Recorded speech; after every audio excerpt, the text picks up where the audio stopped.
Gratitude series के तीसरे दिन के सेशन में आप सभी का दिल से स्वागत है। आज का हमारा ग्रैटिट्यूड प्रेयर हमारे हिडन टीचर्स के लिए है। वैसे लोग जो हमारे लिए ब्लेसिंग्स इन डिस्गाइज या छिपी हुई ब्लेसिंग्स की तरह हैं, क्योंकि आम तौर पर ऐसे लोग हमारे लिए बहुत चुनौतीपूर्ण होते हैं, हमारे लिए बहुत मुश्किल हालात पैदा करते हैं, लेकिन असल में हमारी जिंदगी में उनकी उपस्थिति का मकसद कुछ और ही होता है, बहुत गहरा होता है, जो हमें या तो समझ में ही नहीं आता या फिर बहुत देर से आता है। हम में से हर किसी की जिंदगी में ऐसे लोग होते ही हैं, और ज़्यादातर तो बहुत करीबी ही होते हैं। हमारे परिवार, रिश्तेदार, मित्रों या सहकर्मियों में से ही कोई एक। अब आपके सामने दो विकल्प हैं। या तो उनकी बातों पर प्रतिक्रिया देकर आप उनकी नकारात्मकता के दायरे में खींचे चले जाएं, नफरत के इस सिलसिले को और बढ़ाते चले जाएं, या फिर थोड़ा अलग रहकर, सजग रहकर जीवन में उनकी उपस्थिति के सकारात्मक परिणाम देखें। अब प्रश्न ये उठता है कि हम ऐसा कैसे कर सकते हैं। उत्तर बहुत सरल है, उनके प्रति कृतज्ञता दिखाकर। ध्यान से सोचें तो ये वो लोग हैं जो हमारी इमोशनल इंटेलिजेंस यानी भावनात्मक बुद्धिमत्ता और मेंटल स्ट्रेंथ यानी मानसिक दृढ़ता को बढ़ाते हैं, क्योंकि ये अगर ऐसे ना होते तो हमारी जिंदगी में बदलाव ही नहीं आता। इन लोगों से निपटने के लिए, इनसे जूझने के लिए, इनसे उबरने के लिए जो परिवर्तन हम खुद में लाते चले जाते हैं, उससे अंततः हमारा ही भला होता है, वरना हम वहीं के वहीं रह जाते हैं, बेहतर न बन पाते। मानती हूं कि ये पूरी प्रक्रिया बहुत कष्टकर है, इतनी आसान नहीं है। कहना आसान है, करना बहुत मुश्किल, क्योंकि बहुत दर्द, बहुत दुख, बहुत तकलीफ से गुजरना पड़ता है। पर कहते हैं ना कि अंत भला तो सब भला। तो आइए शुरुआत करें। एक नए नजरिए के साथ अपने जीवन में उनकी उपस्थिति के लिए उन्हें धन्यवाद दें। धीरे से अपनी आंखें बंद करें और अपने सामने उन सभी लोगों की कल्पना करें जिनकी वजह से आप मुश्किल हालातों से या एक कठिन दौर से गुजरे हैं, या जिनके साथ आपके संबंध उतने मधुर नहीं हैं, वजह चाहे जो भी रही हो। मुस्कुराते हुए उनकी तरफ देखें। अब आप समझ चुके हैं अपने जीवन में उनकी उपस्थिति की वजह। आप में आए बदलाव को वे भी महसूस कर रहे हैं, वे भी मुस्कुरा रहे हैं। ऐसे ही मुस्कुराते रहिए और थोड़ी देर के लिए सब कुछ भूल जाइए।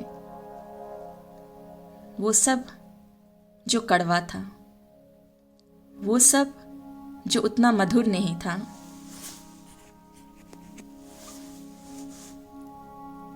अब अपने दोनों हाथों को जोड़कर उन्हें अपने हृदय चक्र पर रखें। आप जैसे ही ऐसा करते हैं, आपका हृदय चक्र सक्रिय हो जाता है और वो प्रेममयी गुलाबी ऊर्जा बिखेरने लगता है। उस ऊर्जा का विस्तार होने दें और अपने अंदर किसी भी तरह का कोई प्रतिरोध नहीं रखें।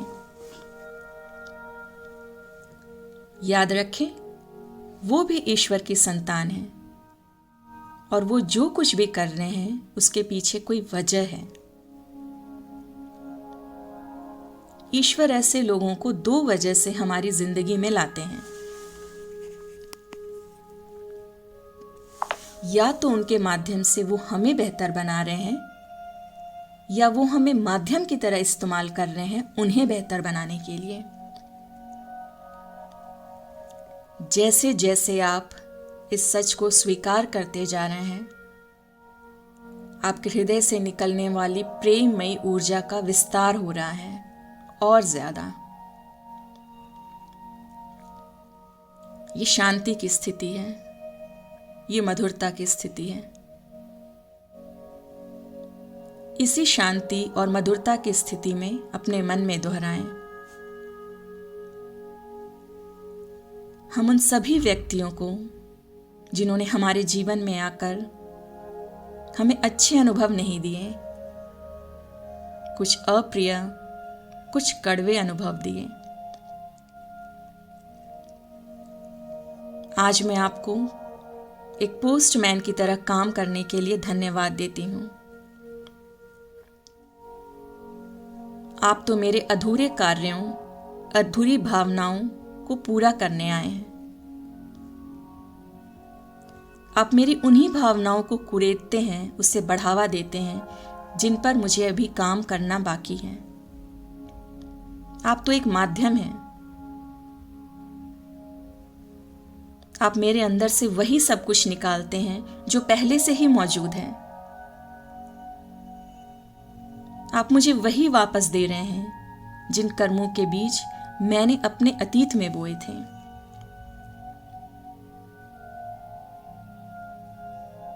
आप वही फसल वापस दे रहे हैं। अगर ऐसा नहीं भी है तो भी जब हम पीछे मुड़ के देखते हैं तो हमें महसूस होता है कि आपने हमारे अंदर कुछ प्रेरित किया है, कुछ उकसाया है जो सिर्फ आप ही कर सकते थे। हम आपको धन्यवाद देते हैं हमारे व्यक्तित्व के उस पहलू से हमें मिलाने के लिए जिसके बारे में हमें पता ही नहीं था। हमें पता ही नहीं था कि किस तरह छोटी छोटी बातों पर हम तुरंत प्रतिक्रिया देते हैं, नाराज हो जाते हैं, अपना धैर्य खो देते हैं। हमारे बाहरी शांत व्यक्तित्व के पीछे मन की, हृदय की गहराइयों में न जाने कैसे कैसे भाव छुपे हैं जो थोड़ा सा कुरेदते ही बाहर निकलने लगते हैं। हम हैरत में थे कि हम वो हैं जो दिखते हैं या वो जो हमारी प्रतिक्रिया है। आपसे हुआ हर संपर्क हमें बार बार बुरी तरह झकझोर देता है और हर बार उसका उत्तर तलाशने की प्रक्रिया में हम खुद पर काम करते रहे हैं, बेहतर बन रहे हैं। इसके लिए आपका बहुत धन्यवाद। आप में से कुछ ने हमें अपनी सीमाओं से परे जाकर काम करना सिखाया। आपने ऐसे हालात कर दिए कि हमें अपना अस्तित्व बनाए रखने के लिए बहुत मुश्किल निर्णय लेने पड़े। आपने हमें बार बार अपनी कमियों का आईना दिखाया और यकीन माने उस आईने में हमें वास्तव में अपनी छवि अच्छी नहीं लगती थी।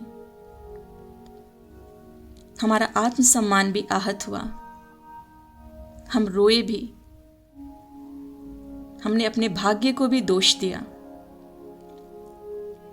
लेकिन अंततः आपको अपना सामर्थ्य दिखाने के लिए, आपके सामने खुद को साबित करने के लिए हम खुद के बनाए हुए खोल यानी शेल, अपने कंफर्ट जोन से बाहर निकले और नतीजा आज आपके सामने है। इस पूरी प्रक्रिया के लिए आपको बहुत धन्यवाद। हमारे जीवन में बुरे व्यक्ति की भूमिका निभाने के लिए आपका बहुत धन्यवाद। अब समझ में आता है कि जब आप मेरी शारीरिक सुंदरता पर टिप्पणी कर आहत कर रहे थे, आप प्रेरित कर रहे थे खुद पर ध्यान देने के लिए, और वो हमने किया भी। इस प्रेरणा के लिए धन्यवाद। जब आप हमारी भावनाओं का, हमारे भावनात्मक रूप से कमजोर होने का मजाक बना रहे थे, आप अप्रत्यक्ष रूप से हमें मजबूत कर रहे थे। उन तमाम बातों के लिए जो उस वक्त हमें बुरी लगती थी, आपका बहुत धन्यवाद। हमारी पढ़ाई के दौरान, हमारे काम के दौरान आपने जो मुश्किल हालात पैदा किए, मुझे उस जगह को छोड़ने पर मजबूर कर दिया, वो शायद इसलिए था कि उस जगह मेरा उतना विकास नहीं हो पाता। परिवार में आपकी मौजूदगी की वजह से ऐसे हालात हुए कि हमें पता ही नहीं चला कि कैसे हमारे अंदर निर्णय लेने की क्षमता आती चली गई और हमारा खुद पर भरोसा बढ़ता चला गया। इस बुलंदी का श्रेय आपको जाता है। हमारे अंदर क्षमा, धैर्य, प्रेम और करुणा का श्रेय भी आपको ही जाता है। ये सब आपके ही व्यवहार की प्रक्रिया है। मेरे व्यक्तित्व को आकार देने के लिए, एक हथौड़े की भूमिका निभाने के लिए आपका बहुत धन्यवाद। अभी भी हो सकता है कि मैं कभी आपके व्यवहार को न समझ पाऊं, क्योंकि अभी भी मेरे कितने सबक अधूरे होंगे जिन्हें सिखाने के लिए आप बार बार अलग अलग रूप में मेरे सामने आते रहेंगे। लेकिन मैं आपके प्रेम भाव को समझूंगी, आपसे प्रेम करूंगी,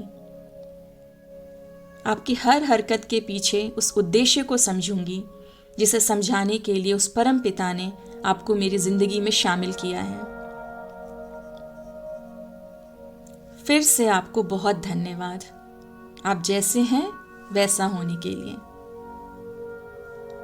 आपकी उपस्थिति मेरे लिए उस सैंड पेपर की तरह है, जिसकी चुभन, जिसकी रगड़ हमारा नुकसान नहीं करती, बल्कि हमें रगड़ रगड़ कर, घिस घिस कर चमकाती है, निखारती है। प्रत्यक्ष रूप से आप हमारा कितना भी बुरा करें, हम आपके कृतज्ञ हैं।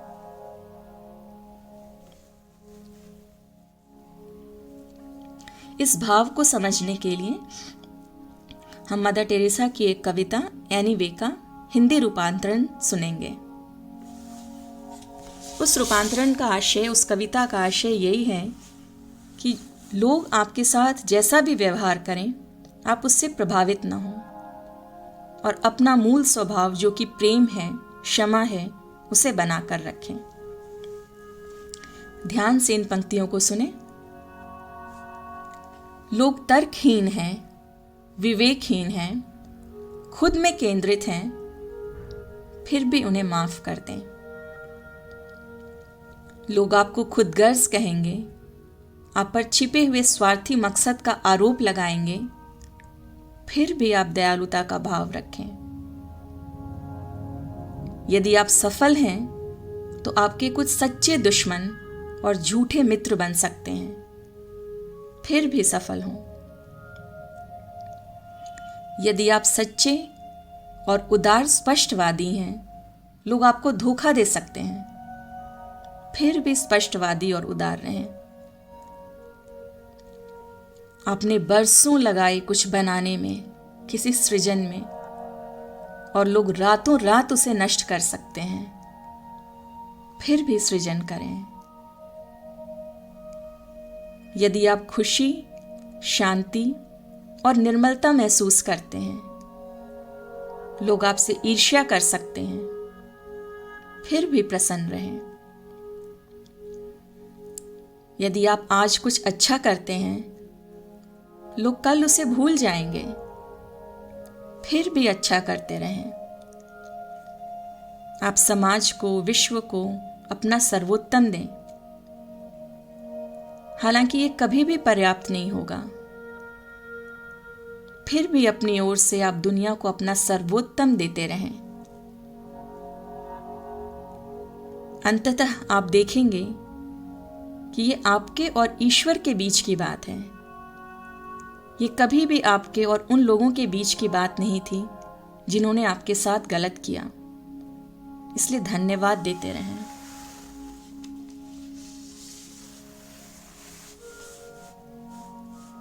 इन पंक्तियों को समझते हुए, उन्हें महसूस करते हुए, अपनी आंखें बंद रखते हुए अपने हृदय चक्र पर ध्यान दें। बहुत खूबसूरत पंक्तियां और उतना ही खूबसूरत अर्थ।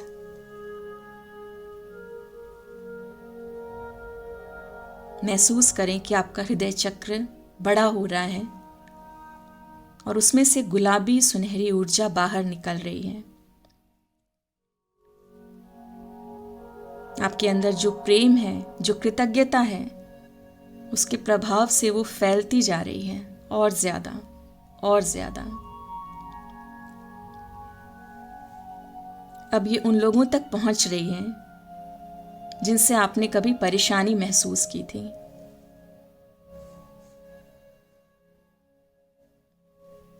और इस ऊर्जा के प्रभाव से उनका हृदय चक्र भी बढ़ रहा है, क्योंकि आप दोनों एक ही ऊर्जा के प्रभाव में हैं।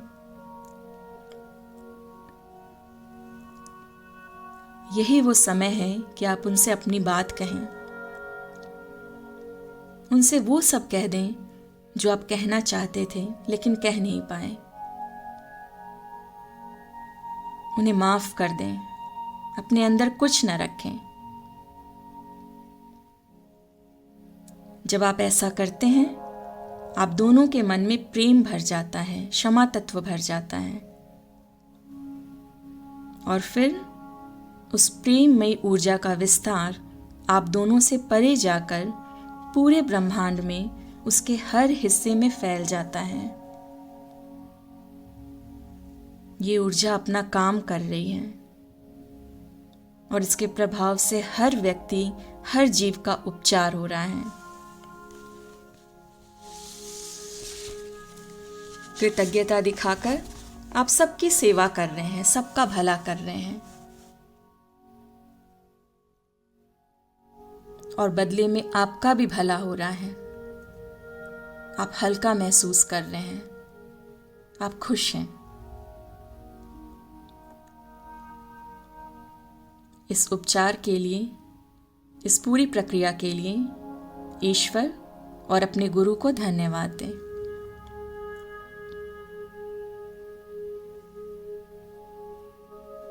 जब आपको ठीक लगे, जब आप तैयार हों, धीरे से अपनी आंखें खोलें और मुस्कुराते हुए आज के इस खूबसूरत दिन का स्वागत करें।